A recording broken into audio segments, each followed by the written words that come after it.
Esse período que você foi para lá foi um período com a família ou você foi para estudar? Como que foi? Então, vamos começar desde o princípio.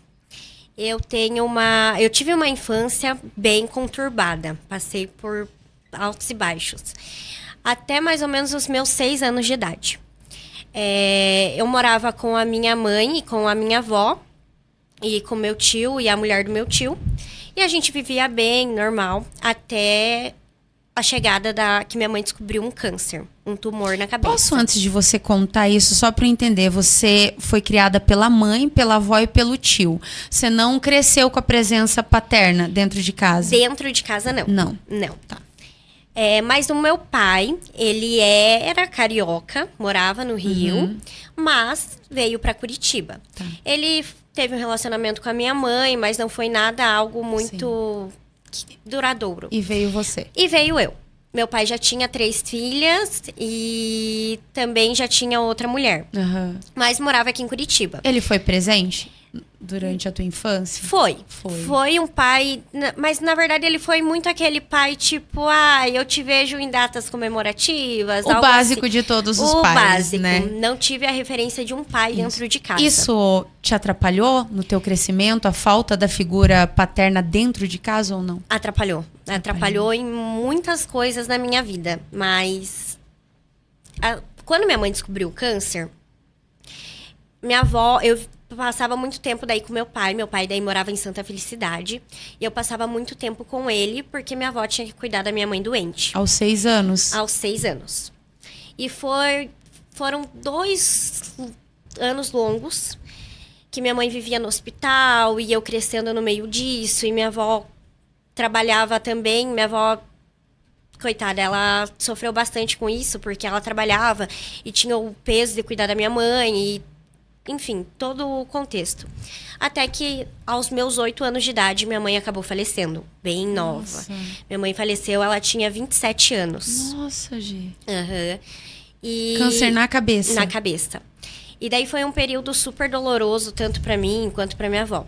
Quando minha mãe faleceu, o meu pai, ele falou que queria voltar pro Rio de Janeiro e perguntou se eu queria ir com ele. Eu, super apegada à minha avó, falei, não sei o que, queria ficar com a minha avó.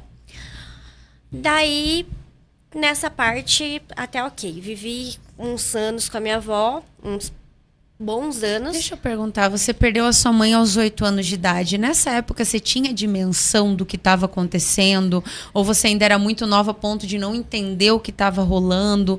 Como foi pro seu coraçãozinho, uma criança de 8 anos, perder a mãe? Quando aconteceu...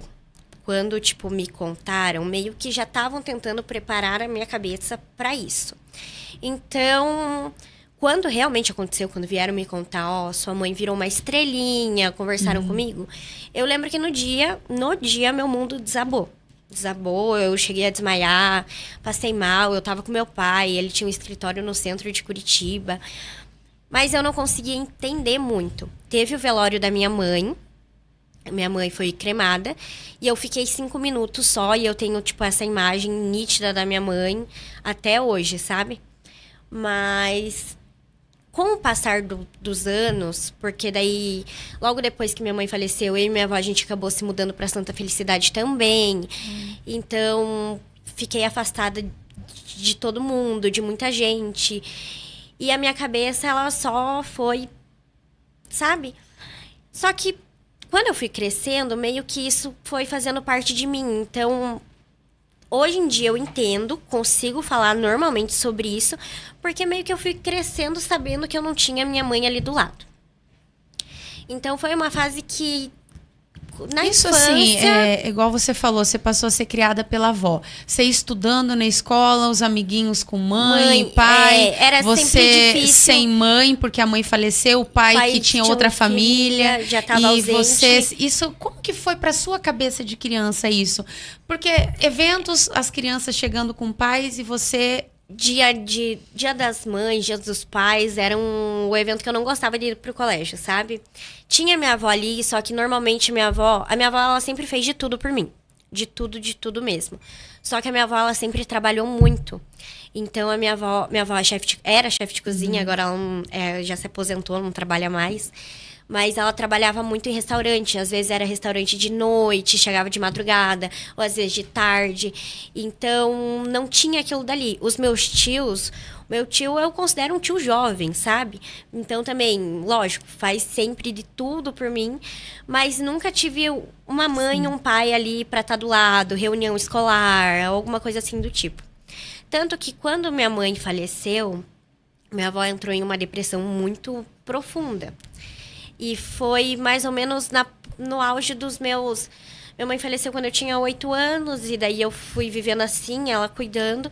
Só que a minha avó, ela estava em uma fase muito ruim lá quando eu tinha mais ou menos pelos meus 11 anos. Bem na adolescência. E daí minha avó, ela entrou, eu acho que naquela fase que você tá em êxtase.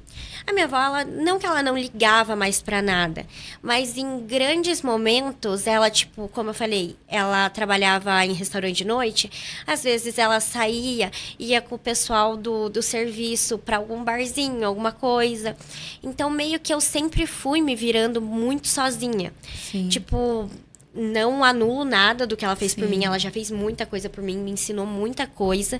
Tanto que eu sou quem eu sou por ela hoje. Sim. Mas muita coisa, tipo, do básico eu fui aprendendo sozinha. Lavar uma roupa, às vezes cozinhar.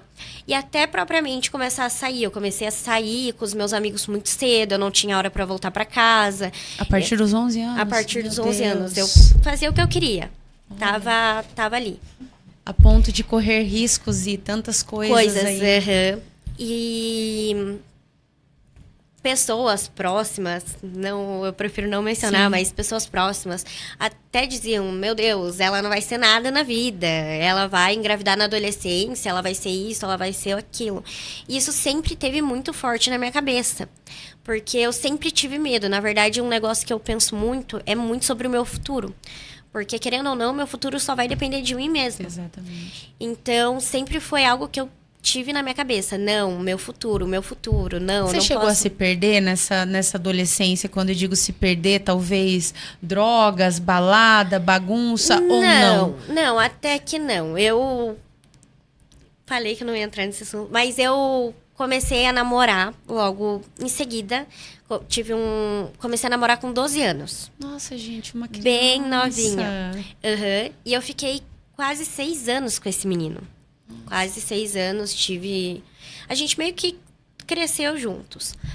Mas foi um negócio já bem conturbador. Eu olhei e falei, putz. Mas eu até acho bom em certas partes, porque eu não me perdi nessa questão. Sim. Daí eu sempre fiquei Acabou muito em te casa. segurando. Sim, acabei ficando mais em casa. Daí, nisso que eu comecei. E daí, quando eu completei mais ou menos meus 15 anos, meu pai queria que eu fosse morar com ele lá pro Rio de Janeiro. Rio de Janeiro. E eu não queria. Nessa fase, eu já tava, tipo, com outra cabeça. E eu continuei apegada muito na minha avó. E até que eu e minha avó, a gente decidiu ir morar só eu e ela. Porque a gente morava com meu tio e com a minha tia junta. E daí eu falei, não, vó, vamos pegar e vamos morar sozinhas, vai ser melhor pra gente, porque tava tendo muito conflito, muita briga, e não tava me fazendo bem. E daí eu falei, não, vó, vamos pegar, vamos sair daqui. A gente pegou, alugou uma casinha e fomos morar juntas. Lá foi a melhor coisa que aconteceu, sabe? Tipo, minha vida só teve que melhorar. Eu e minha avó, a gente morando juntas, e daí eu pensando, meu Deus, eu preciso fazer alguma coisa da minha vida, porque eu sempre gostei de fazer qualquer coisa. Uma curiosidade, antes de você falar isso, que você foi contando, e eu tava analisando, que você com 11 anos, você falou assim, não, eu sou responsável pelo meu futuro.